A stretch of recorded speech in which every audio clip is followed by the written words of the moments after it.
there's nothing else good in the state of Louisiana other than Tulane University and Sumrall. And, Tulane should not be the top tier program. Welcome to Tiger Square Podcast, where two guys who were emotionally abandoned as children try to talk about college football and sound interesting. I apologize in advance. And welcome into another Tuesday Tiger Square podcast where we talk about college football and the ongoings of the drama that is college football 2025 from the past weekend. I'm Jason over yonder in Florida somewhere. It's Pensacola, Panama City, one of the two, the traveling man himself, Shane Roberts. And we are just two guys that like college football that started a podcast this year. So please, if you like what you're seeing, please comment, share, follow, and all that other good stuff that social media types say. Shane, this was another excellent weekend of college football. Uh, Not too many upsets, a weekend where we did not have a coaching firing. And I just really enjoyed a lot of drama-filled games. Some went into overtime, per se, a little foreshadowing there for you. And yeah, I think it went just about as expected. The ACC looks like it's a dumpster fire over there. The group of five race is tightening up real big, real tight. So no clear cut winners there. Shane, any lookouts or anything before we get into where we are right and where we were wrong? Man, I tell you what, these games were the games that I watched anyway were extremely good. I mean, I went straight from the Indiana Penn State game, which we didn't have on our radar. Touching on that game a little bit, I mean, Penn State played their balls off. Yes, they did. Indiana down to the wire. That a magnificent catch with 35 seconds left in the game was crazy in and of itself. And, I went right into the Auburn-Vandy game, which, I mean, I don't want to say instant classic, but it's probably one of the better. It was good. That I've seen this year. So we'll preview a little bit of that. But, got to give it to Indiana for that last drive. I think Fernando Mendoza probably had his Heisman moment coming out of that last drive, because I was watching the game. I'm like, I don't know what this guy's all about. Maybe not. And then he had that last drive, and just perfect on that last drive, and that last pass under pressure as he was getting hit to seal the deal for Indiana. And you gotta, your eventual national championship will have games like that. And I'm really curious to see how this is going to play out for the rest of the year. I am too. Just my last little thoughts on that game because it obviously has playoff implications. And we did not preview that on Thursday. But again, I'm like you. I didn't know much about the quarterback there, Fernando. And he showed me a lot of grit on that last drive. I mean, even before the touchdown catch, the catch that the wide receiver had right there on the out of bounds line, that's kind of set up that go ahead touchdown. Man, the guy had stones going down there. He took his team and just drove them down the field. And the Indiana team this year versus the Indiana team last year is that I don't think the Indiana team last year wins those type of games. So they're battle tested. That's a team. Throw their name in the hat. Go ahead. We can Google it. Google what? Google Indiana. Google us. Isn't that what? Oh yeah. I'm sorry, man. Yes, you're the coach and Skignetti or something. Say Google us. We win, and they do. And throw their name in the hat. They're tough. All right. Well, what we've come to this portion of our podcast is Shane and I like to do on Tuesday where we were right and where we were wrong. And if you followed us enough that we have a lot of wrongs. We do have some rights, but there are some wrongs. And I am going to start with my wrong, Shane. the Tulane Memphis game. That game was on Friday night, I do believe, and that was a really entertaining game. It just looked like Tulane was going to manhandle Memphis and run away with it, but give it to Memphis. They fought back. There in the fourth quarter, Tulane just could not get it going offensively to kind of put that proverbial nail in the coffin to bury Memphis. They came back, but Tulane held off Memphis 21-point third quarter, and they held off that deficit to snap Memphis's 11-game home win streak and maybe its playoff berth. The group of five looks very interesting. No clear cut winners there. It's going to come down to the final week. And once again, I know nothing about college football, Shane. Well, Jason, you do know something about college football, but at the same time, Tulane, Summerall's, he's just what he's doing is he's upping his paycheck for next year by winning these games. Somebody's going to snag him up, whether it be Auburn or somebody else. But Arkansas. He's improving his resume, is what he's doing right now. Yes, he is. He's going to come out of this shining. He'll be in the SEC somewhere. He's not going to go anywhere else. So he's going to take one of the SEC jobs. That's not a bold prediction. It's just it's just how I feel about it because he's right. That's a reality. Mm-hmm. Yeah, and he coached at Troy. So he's all in SEC territory, and I think that he winds up at a SEC school in one of the 4 openings that we have now. Could have another one at the end of the year. But I'm hoping Auburn, we've already talked about that. But, yeah, Tulane's for real. Memphis is kind of out of the playoffs. I'd like to see how Tulane, if they sneak into the playoffs in that 12th spot and kind of see how they do against the big boys. Yeah, I do too. Well, Jason, I'll go right into hey, we got a live call right here. Hold on. Hey, babe, we are recording live, and you're on Tiger Squared. Welcome in, Shannon. Welcome in, Shannon. She just said War Eagle, but I'll call you back. I love you. Bye. That is commitment, folks. When the wife calls, everybody in America must pause for the husband to answer for his wife. Shane, you set a very good example. That's just what I do, man. That's just what I do. I'm going to talk about the game that I got exactly right, which is Oregon at Iowa. Yes, you did. Final seconds, and that Oregon was going to pull out a field goal in the final seconds to win this game. And Iowa fans were getting ready to rush the field, man. And this game, it was a low-scoring game. The over/under was as you predicted. Yeah, and hats off to this guy for getting that right. Oregon keeps their playoff chances alive and probably pretty solid after this victory. And Iowa, had a chance there. But, I had a feeling about this game. It being played at Iowa, probably the weather's not perfect. Probably already a little cold in Iowa. And so I do think, hey, I got it right. I didn't just get it right. I nailed this one. Like you said, Jason, give me my flowers. I got this one right. I got you, man. I was shocked by that game. I thought Oregon would have scored more points, would have kind of buried them. Maybe the weather had some factors, but Shane, I was thinking about you the whole time, especially there at the end. Oregon survives. Let's call this. I know. I'm gonna wait. This was Survival Saturday, because that's what a lot of teams did. All right. Yeah. Where I got one right, but wasn't necessarily 100% right. We're going to talk about the BYU at Texas Tech game, and where I was right, I said Texas Tech was going to win. What I was wrong was that I thought BYU would have kept it close. They did not. When we think of Texas Tech, I think, and I think a lot of people do think offensive power, offensive weapons, scoring points.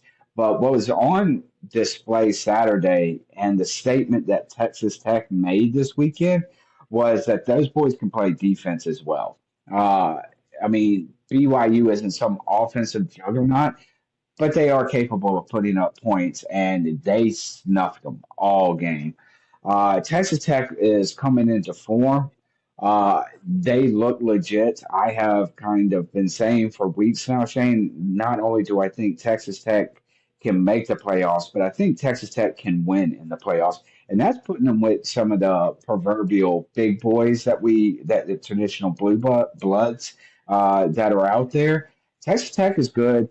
They showed that they can play defense. They can score against good defenses. They have lots of weapons to choose from. The quarterback's legit. He's mobile, and he can get it downfield to a number of receivers.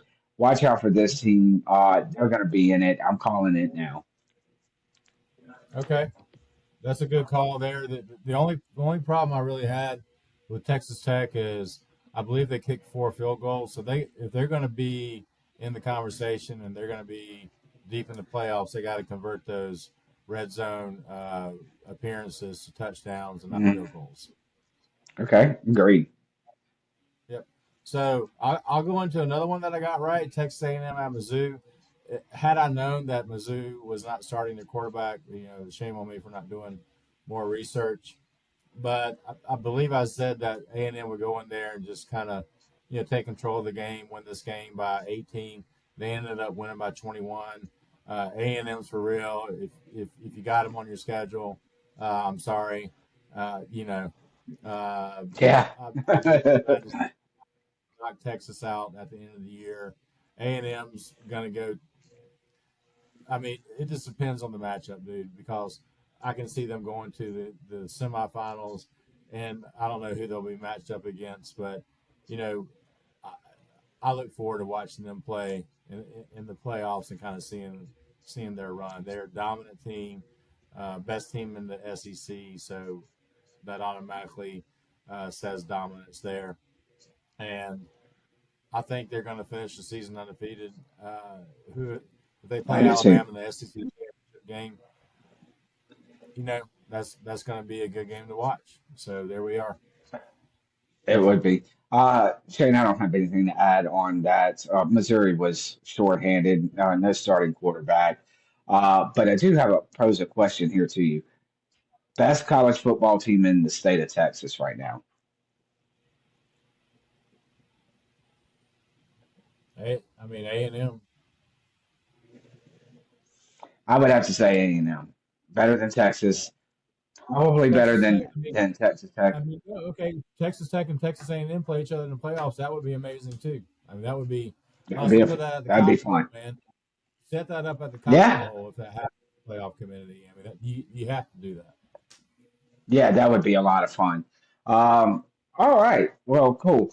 And where another game, unfortunately, Shane, I was right, was the LSU Bama game. I made a bold prediction, leaving signing off on Thursday that LSU would score more than 10 points. They did not even get to 10 points. I was texting with my father, and I, in one of the text threads, I had mentioned I am way past tears.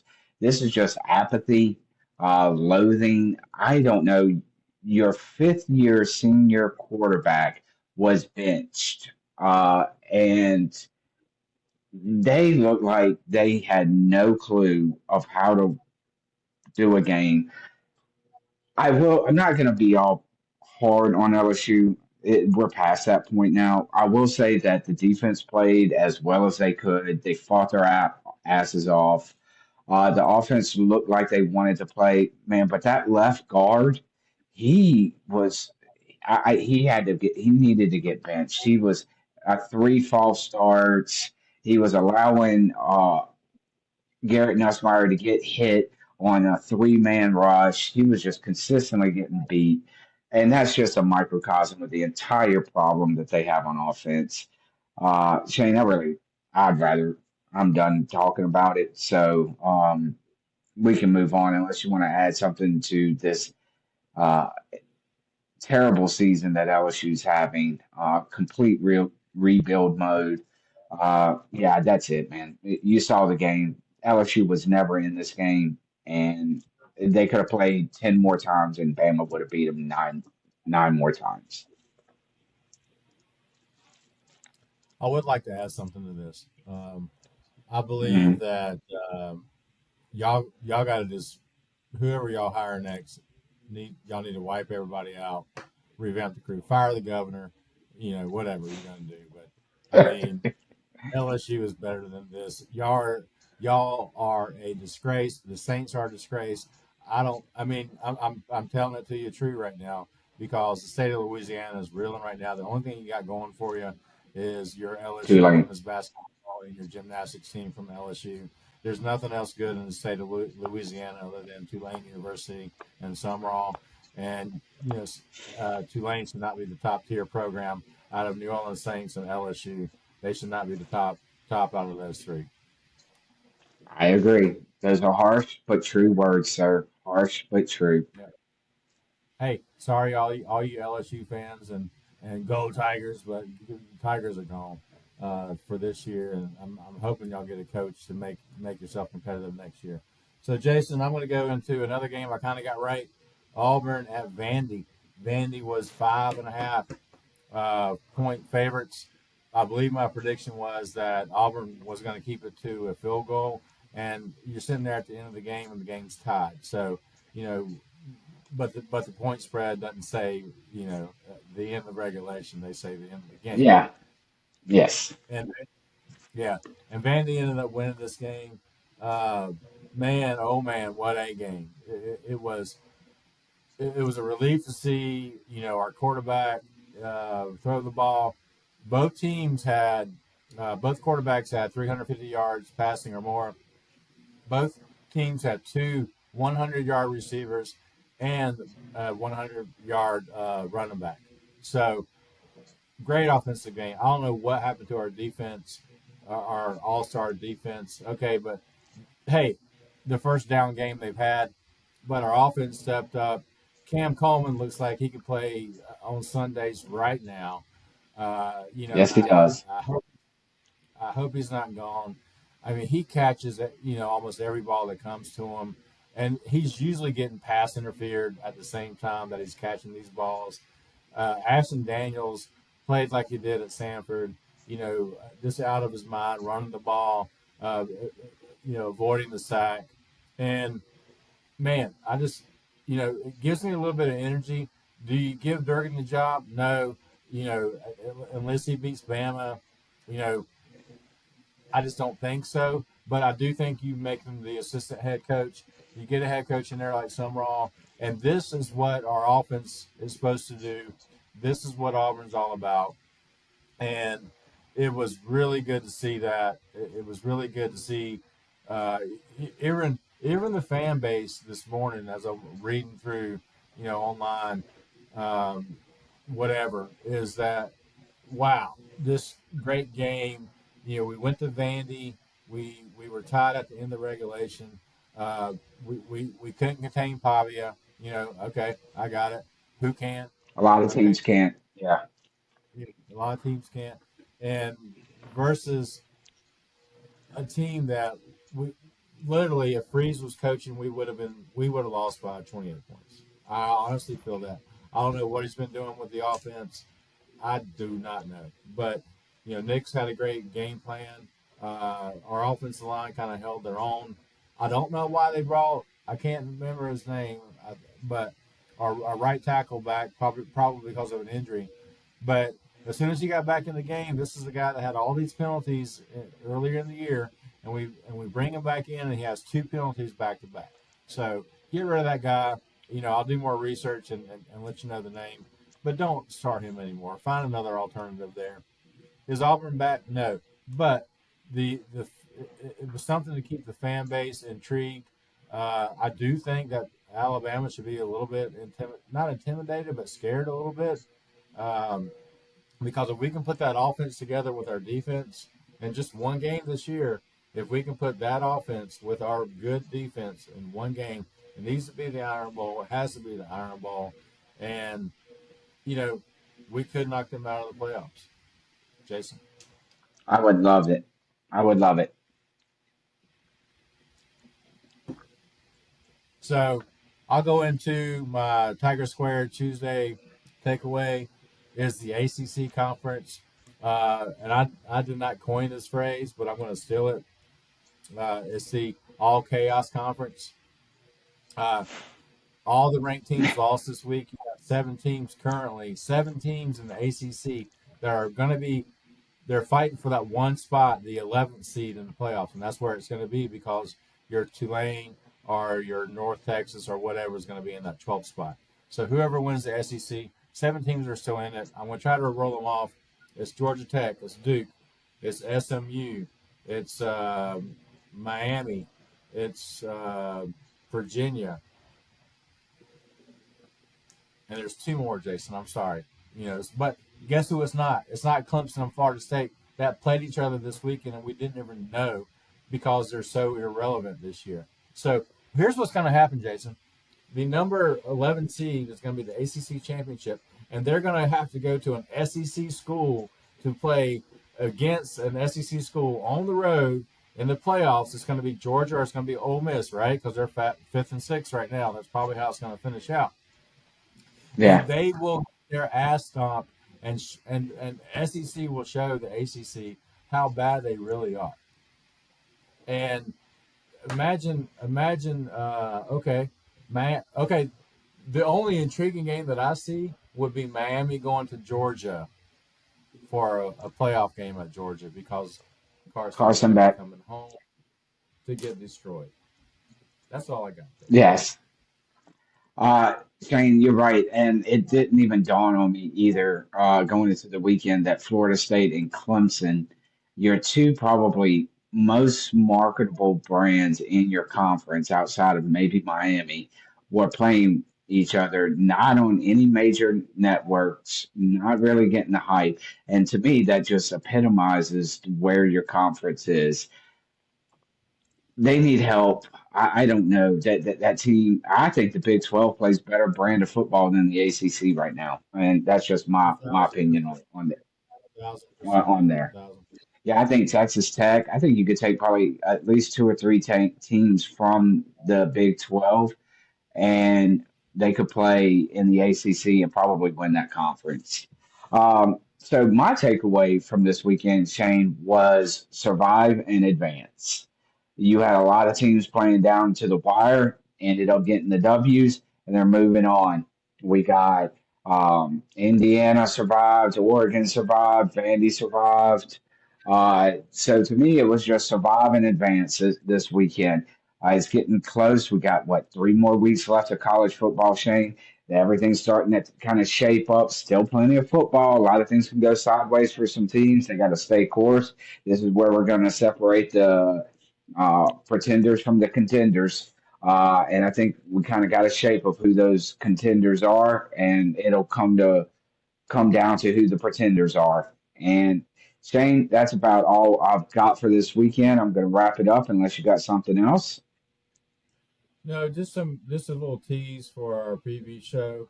We got Notre Dame at Pitt, we got Oklahoma at Alabama, Virginia at Duke. That could be something there. We have Iowa at USC, and Texas at Georgia. So probably Texas and Georgia is the biggest game of the weekend, and Alabama, Oklahoma also. So a good week of college football ahead, and I'll let Jason finish us out. But I just want to say this. Thank you guys for watching, and we're going to get there one day, and you guys are going to go, hey, I saw the very first show way back when Shane had to do his own video and Jason had to do his own video. We have come a long way on TikTok now, on YouTube, kind of a multi-platform deal. Shane, this has been fun so far as the season sitting here doing with this. We've talked about this for a number of years now. Have a lot of gratitude that you and I have had the fortitude to make this happen. But we're not done yet. We're going to finish this season off, and we're going to continue to get better. Again, thank you for watching. Please like, please subscribe, and all that fun jazz. Go Tigers! War Eagle.